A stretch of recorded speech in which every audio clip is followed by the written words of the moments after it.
Hello and welcome to another Solos demos feature.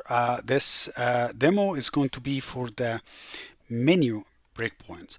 And here, this is not just the main menu. This is any menu, any responsive menu you create on the site.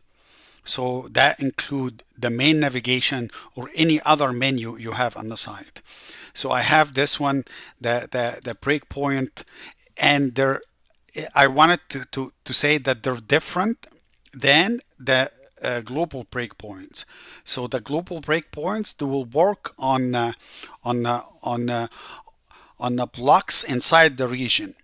The menu will work on responsive menu. Let's set them different and just take an example and see what's happening. So I'm putting this one on 992. That's the global breakpoint for the site, and I'm putting this one on 768 just to emphasize how they work both, what it is exactly.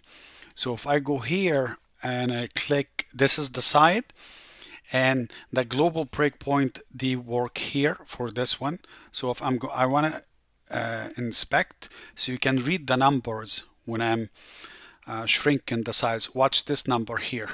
It disappears. It only comes when here is 992. It collapses. But if you visit now the menu, it's not 99622. I put it on 768.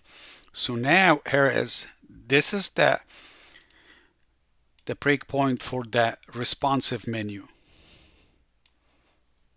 And that's the difference between breakpoint for the menu or response or the global site. I hope you like the demo. See you on the next one.